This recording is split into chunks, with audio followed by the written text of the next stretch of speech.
गेल्यावर वाघाशी, पानात गेल्यावर मगरीशी आणि जंगलात गेल्यावर वाघाशी आणि साताऱ्यात आल्यावर आपल्या शंभूराजेंशी कधीच भिडायचं नसतं.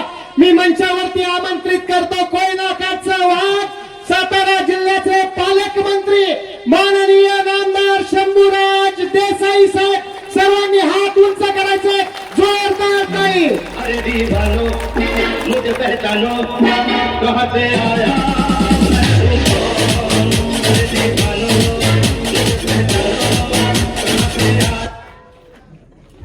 आज आपल्या तांबवे गावामध्ये विविध विकास कामांचं भूमिपूजन समारंभ, सालपी आणि तांबवे दोन्ही गावातल्या शिवसेना शाखांचा उद्घाटन समारंभ अशा संयुक्त कार्यक्रमाच्यासाठी या ठिकाणी उपस्थित असलेले राज्याचे नेते आदरणीय श्रीमंत रामराजे साहेब, आमचे सहकारी जिल्ह्याचे तरुण नेते श्रीमंत संजू बाबा. मगाशी मी सालप्यात सांगितलं, थोडस आम्हाला म्हणायला अवघड जातं की विधिमंडळामधले आमचे माजी सहकारी दीपकराव चव्हाण, आता त्यांना माजी जास्त दिवस ठेवायचं नाही. मगाशी मी संजू बाबांना म्हटलं, पण आम्हाला सवय झाली दीपकरावला विधिमंडळातले आमचे सहकारी दीपक चव्हाण असं भाषणात उल्लेख करायचे. ते तुमच्या हातात आहे, आम्ही करू सगळा प्रयत्न, पण आता ते फलटणकरांच्या हातात आहे त्याला पुन्हा माझीचं आजी करायचं. या ठिकाणी उपस्थित असलेल्या रेश्माताई भोसले, श्रीयुत अमोल सस्ते, श्रीयुत होळकर, श्रीयुत बाळासाहेब शेंडे, इतर सर्व माजी संचालक श्रीयुत विश्वनाथ निंबाळकर, धैर्यशील अनपट, दिलीपराव अडसू, राजभैया खिराडे, सत्कार मूर्ती, गिरीश बाबर, गिरीश बनकर, श्रीमती रुपाली सरगर, सौ ज्योती मोरे, सौ वैशाली संदीप कांबळे, सह्याद्री सूर्यजीराव कदम, राहुल नरुटे, योगिता गायकवाड, गणेश साठे, पुष्पा चोपडे, स्वाती आठवडे, विजया सोनवलकर, अमोल सवरे आणि संतोष पांडे, तसेच शिवसेनेचे आमचे जिल्हा प्रमुख श्री चंद्रकांत जाधव, विराज खराडे, इतर सर्व राजांच्या बरोबर या तालुक्यामध्ये या विधानसभा क्षेत्रामध्ये काम करणारे सर्व आजी माजी पदाधिकारी, सर्व शिवसैनिक आणि तांबवे गावातील आणि पंचकुलातील या कार्यक्रमासाठी आलेले सन्माननीय बंधू आणि भगिनींनो, माध्यमांचे सर्व प्रतिनिधी. आज संजू बाबांचा बऱ्याच दिवसापासूनचा आग्रह होता की 2 कार्यक्रमाचे शाखांचं उद्घाटन पण करायचे आणि काही कामाचं भूमिपूजन आणि जिल्हा परिषदला पंचायत समितीला शिवसेनेच्या निवडून आलेल्या सदस्यांचा सत्कार आपल्याला करायचा. असं संयुक्त कार्यक्रम आज त्यांनी घेतला. ह्या गावाची पार्श्वभूमी दीपकरावनी मागाशी सांगितली, संजू बाबांनी सांगितली, किंवा मला वाटतं मागाशी आपले अनपट बोलत होते त्याने पण सांगितले की ह्या गावानं स्वतः पुढाकार घेऊन आजचा कार्यक्रम या ठिकाणी घेतलेला आहे. लोकांना नेतृत्वावरती विश्वास कधी बसतो? जेव्हा नेतृत्व आपल्या आडीनडीला, मध्यरात्रीचं नेतृत्व आपल्या पाठीशी उभं राहतं, तेव्हा सामान्य कार्यकर्त्याला नेता आपला वाटतो. आज तुम्ही सगळ्यांनी स्वतः पुढाकार घेऊन संजू बाबांना पुढं करून हा कार्यक्रम का घेतला? संजू बाबांच्या सारखा एक तरुण नेता तुम्हाला वाटतो की हा आपल्याला पुढे भविष्यामध्ये आपल्या आडीनडीला, अडचणीला आणि सगळ्यात महत्वाचं गावच्या विभागाच्या विकासाला नक्कीच आपल्याला या ठिकाणी हा मदत करणारा एक आश्वासित अशा पद्धतीचा चेहरा आहे. म्हणून त्यांच्या पाठीमागे आपण सगळ्यांनी ठामपणाने उभं राहू. एवढा मोठा कार्यक्रम त्यांना प्रेरणा देणारा, त्यांना मदत करणारा, त्यांना पाठबळ देणारा आपण या ठिकाणी घेतला. मी दीपकराव चव्हाणांचं भाषण, संजू बाबांचं भाषण ऐकत होतो. ठीक आहे, त्यांनी गावातल्या विकास कामांचं बोलले, जिल्हा परिषद नगरपालिका निवडणुकीचं बोलले, पण दोघांच्याही भाषणातला मुद्दा शेतीच्या पाण्यापासून बाजूला सरकला नाही. आणि मी मनात म्हटलं की खरे रामराजेंच्या तालमीतले हे दोन पट्टे आहेत, कारण सगळं पाण्याचा विषय. आम्ही त्यावेळी आमदार पण नव्हतो. 1995 ते 97, 95 साली मी विधानसभेला अपक्ष म्हणून उभा राहिलो. 736 मताने मी पडलो. 736 मताने अपक्ष म्हणून उभा राहिल्यानंतर मनोहर जोशींचं, मुंडे साहेबांचं सरकार त्यावेळी आलं आणि पश्चिम महाराष्ट्रातल्या 22-23 अपक्ष आमदारांनी एकी केली. मग त्यात राजेसाहेब पुढाकार घेतले होते, संपतराव देशमुख होते, अजितराव घोरपडे होते, नामदेवराव गोयटे होते, हर्षवर्धन पाटील, शिवाजीराव नाईक, ब्रह्मसुबराव पाटील, असे अनेक आमदार. या सगळ्यांनी एकी केली आणि रामराजे साहेबांनी त्याच्यात पुढाकार घेतला. आणि रायसाहेबांनी त्यावेळी सांगितलं की ती आमचा पाठिंबा राहील, पण कृष्णा खोरेचं 594 टीएमसी पाण्याचा निर्णय हा पहिल्यांदा तुम्हाला करावा लागेल. पाण्याच्या, शेतीच्या पाण्याच्या मुद्द्यावर आम्ही तुमच्या बरोबर आहे. आणि मनोहर जोशी सरांनी सुद्धा वंदनीय हिंदू हृदय सम्राट शिवसेना प्रमुख स्वर्गीय बाळासाहेब ठाकरे साहेबांना सांगितलं की काही झालं तरी हा कृष्णा खोऱ्याच्या पाण्याचा प्रश्न आपल्याला सोडवावा लागेल. आणि तो जर सोडवायचा असेल तर त्याच्यात आमदार होण्याच्या आधीपासून अभ्यास कुणाचा असेल तर श्रीमंत रामराजेंचा त्यातला अभ्यास आहे. त्यालाच ह्याचं प्रमुख आपण करूया.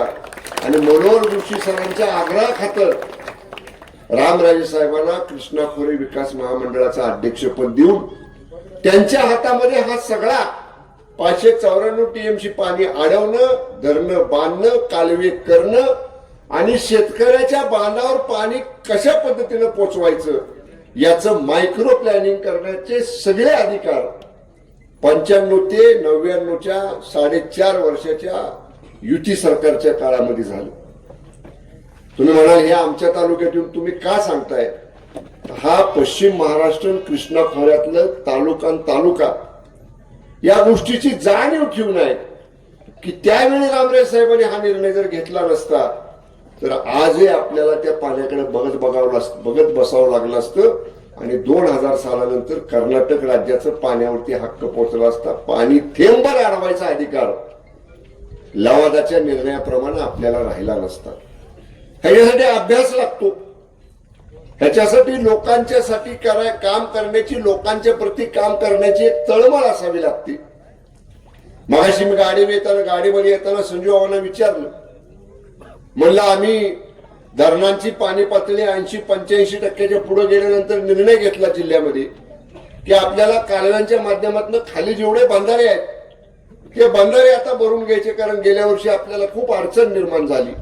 आणि सातारा जिल्ह्यामध्ये आपण निर्णय केला की तुमचं दोंबलकवडीचं येतं ना बाबा, कनेर आणि कनेर दोंबलकवडीचं एकूणच आपण सगळ्या धरणांचा निर्णय केला की 80-85% धरणं भरली की कालव्यातनं पाणी आपण खाली जेवढे बंधारे टाकोटाक सगळे बंधारे भरून घ्यायचे की जेणेकरून पुढच्या पावसापर्यंत आपल्याला पाण्याची अडचण भासू नये. काय चांगला निर्णय या जिल्ह्यामध्ये आदरणीय एकनाथजी शिंदे साहेबांच्या नेतृत्वाखाली जिल्ह्याचा पालकमंत्री म्हणून काम करत असताना निश्चितपणानं आपण या ठिकाणी घेतलेले आहेत. अजून सुद्धा मी संजय बाबांना नेहमी सांगतो की मी साताऱ्यामध्ये असताना कलेक्टर ऑफिसला असेल किंवा माझ्या पालकमंत्री कार्यालयामध्ये असेल, तुम्ही एकदा केव्हाही येत जावा. दीपकरावला सांगतो तुम्ही येत जावा. फलटणचे प्रश्न असतील, मानचे, खटावचे, शेजारचे तुमच्या मतदारसंघाला जोडून लोणंदचे प्रश्न असतील, नक्की त्या माध्यमातून जे पालकमंत्री म्हणून करता येणं शक्य आहे ते नक्की या ठिकाणी आपण तुमच्यासाठी, या विभागासाठी, या विधानसभा मतदारसंघासाठी या ठिकाणी आपण करणार आहे. मी आपल्याला एक सांगतो, मी आल्यापासून बघत होतो लोकांनी निवेदनं दिली. कुणी रस्त्याचं दिलं, कुणी डीपी बसवायचं दिलं, कुणी बंधाऱ्याचं दिलं, कुणी गावातल्या कॉन्क्रिटीकरणाच्या कामासाठी म्हणून निवेदन दिलं. सगळी निवेदनं गावाच्या सार्वजनिक हिताची निवेदन होती. एकही असलं कुठलं खाजगी कामाचं निवेदन कुठल्याही काय 50 निवेदनं माझ्याकडं मगाशी मी आल्यापासून या ठिकाणी आली.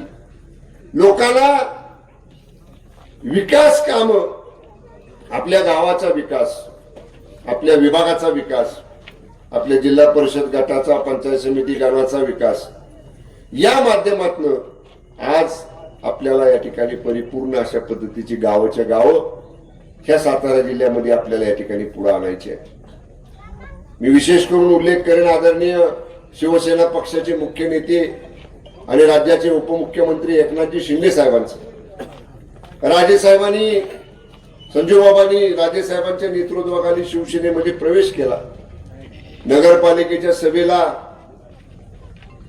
आदरणीय शिंदे साहेब आले. एवढ्या अडचणीतनं आले, मला वाटतं ते विमान बाबा थांबवावं लागलं रात्री. तर सकाळी पुन्हा म्हणजे रात्री साहेब गाडीने गेले आणि मला मधनं त्यातनं त्या मला वाटतं कुठल्या तरी सभेला पाठवलं. बघा कुठली सभा होती,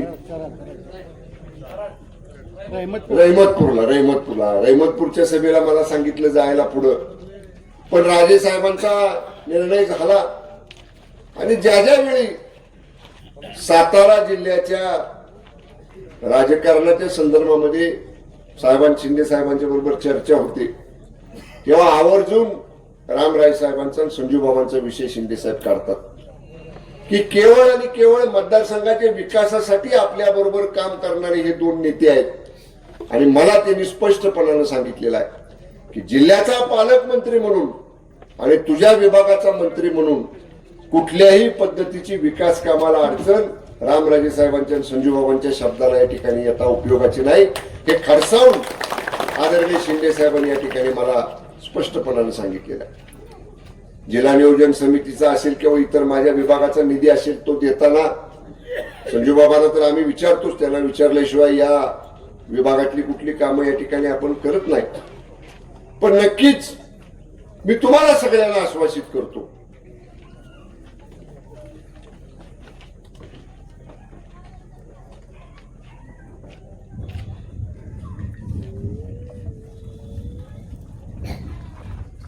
या ठिकाणी मला आता चिठ्ठी आली. इथल्या तांबवे धरणातलं पाणी प्रश्न ते तांबवे धरण पावसाळ्यामध्ये पूर्णपणे क्षमतेने भरून घ्यावे. मी जरूर या ठिकाणी या संदर्भामध्ये आता सोमवारी, उद्या सुट्टी आहे पण सोमवारी सातारला संबंधित विभागाच्या अधिकाऱ्यांना बोलवतो आणि ज्या पद्धतीने आम्ही जिल्ह्यासाठी म्हणून निर्णय केलाय की एकदा कालव्याच्या माध्यमातून खाली पाणी सोडून ते पाणी प्रत्येक बंधाऱ्यामध्ये भरून ते बंधारे पूर्ण क्षमतेने भरा, या बाबतीत सुद्धा आवश्यक त्या सूचना जलसंपदा आणि जलसंधारण विभागाच्या अधिकाऱ्यांना निश्चितपणाने मी जरूर देईन. मी मगाशी सांगत होतो आपल्याला शिंदे साहेब ज्या पद्धतीने शब्द देतात, नगरपालिकेच्या निवडणुकीला त्यांनी सांगितलं की मी येणार फलटणला आणि फलटणला येऊन नुसतं आले नाहीत तर सभेमध्ये जाहीरपणाने त्यांनी सांगितलं की नगरपालिका फलटणची तुम्ही राजेंच्या नेतृत्वाखाली, संजूबाबांच्या, रामराजेंच्या नेतृत्वाखाली द्या. विकास कामाला कुठलाही निधी त्या फलटणच्या नगरपालिकेला मी कमी पडू देणार नाही. थोडासा फरक पडला आपला, पण ठीक आहे, तो जरी पडला असला तरी आपण काम करत राहायचंय. मी आजही संजूबाबांना सांगेन, आज आमचे विश्वजित राजे नाही तिथं, अनिकेत राजे नाहीत दोघे, पण त्याला सांगेन ठीक आहे, जय पराजय होत असतो, कधी आपण सत्तेत असतो, कधी आपण विरोधात असतो, पण ज्या लोकांनी तुम्हाला मतं दिलीत फलटण मधल्या त्यांची कामं करण्याची नैतिक जबाबदारी आपली आहे. त्यामुळे तुम्ही जरूर फलटण मधल्या कामांची सुद्धा प्रस्ताव हे तुम्ही या ठिकाणी दिले पाहिजे. त्या सुद्धा लोकांना विकासाचं काम देण्याची जबाबदारी आपली आहे आणि ती सुद्धा कामं आदरणीय शिंदे साहेबांच्या नेतृत्वाखाली आपण निश्चितपणाने पूर्ण करू. ग्रामीण फलटणचं म्हणाल तर निश्चितपणे मी जिल्ह्याचा पालकमंत्री आहे. लोकांनी मागणी करावी पण मला सोसल एवढाच बोजा माझ्यावर टाका, नाहीतर एकदम सगळा जिल्ह्याचा बोजा माझ्यावर टाकला फलटण मधनं तर बाकीच्या 10 तालुक्यामध्ये मग मला निधी राहिला पाहिजे. पण मी एवढंच सांगेन, मागं सुद्धा मी एकदा सांगितलं होतं, 4 कामं माझ्या पाटण विधानसभा मतदारसंघातली कमी झाली तरी मला चालतील, पण फलटण विधानसभा मतदारसंघातल्या कामाला, विकासाला निधी कमी पडू देणार नाही. हा शब्द जिल्ह्याचा पालकमंत्री म्हणून या ठिकाणी मी आपल्याला आज देतो. आणि राहता राहिला प्रश्न राजकीय ताकद, ठीक आहे, आता आपण सगळेच महायुतीमध्ये आहे, 3 पक्षांचं सरकार आहे. आता 3 पक्षांचं सरकार चालवताना काही गोष्टी पुढं मागं सरकाव्या लागतात, काही गोष्टी भाषणात बोलण्यासारख्या नसतात. पण राजेसाहेबांना आम्ही बसू त्याच्यामध्ये खाजगीत, जरूर तुम्हाला त्यातला जो काय निकाल दाखवायचा आहे तो नक्की आम्ही या ठिकाणी दाखवू. शिवसैनिकावर कुठेही अन्याय होणार नाही. शिवसैनिकाला कुठेही अशा पद्धतीनं राज्याच्या उपमुख्यमंत्री पदावर पक्षाचे मुख्य नेते असताना शिवसैनिकाला त्रास होईल असं कधीही होणार नाही. मी परत एकदा सांगेन, सुरुवात जशी मी केली, लोकांना नेता आश्वासित का वाटतो? मध्यरात्री आडीनडीला फोन केला तर त्याच्या मदतीला धावून जाणारा नेता पाहिजे. तसं मी सांगेन तुम्हाला, कुठल्याही शिवसैनिकाला जिल्ह्यामध्ये काम करताना कसलीही अडचण आली, तुमच्या फलटण विधानसभा मतदारसंघात काम करताना कसली अडचण आली, पालकमंत्र्यापर्यंत तुमची अडचण फक्त पोच करण्याचं काम करा. हा पालकमंत्री त्या शिवसैनिकाच्या पाठीमागे ठामपणे पूर्ण ताकदीने उभा राहिलेला तुम्हाला दिसेल, एवढाच विश्वास व्यक्त करतो. आणि पुन्हा एकदा एका चांगल्या कार्यक्रमाला या ठिकाणी उपस्थित राहण्याची संधी मला मिळाली. पुन्हा तांबे ग्रामस्थांची आणि फलटण विधानसभा मतदारसंघातल्या आपल्या सगळ्या पदाधिकाऱ्यांचे मनापासून आभार मानतो. श्रीमंत रामराय साहेब, श्रीमंत संजू बाबा या दोघांच्या नेतृत्वाखाली अशीच शिवसेना वाढवण्याचं काम, संघटना मोठी करण्याचं काम, शिवसैनिकांचं जाळं गावागावामध्ये विणण्याचं काम या विधानसभा मतदारसंघामध्ये आपण सगळ्यांनी करावं, एवढीच विनंती आपल्याला करतो आणि थांबतो. धन्यवाद. जय हिंद, जय महाराष्ट्र. धन्यवाद.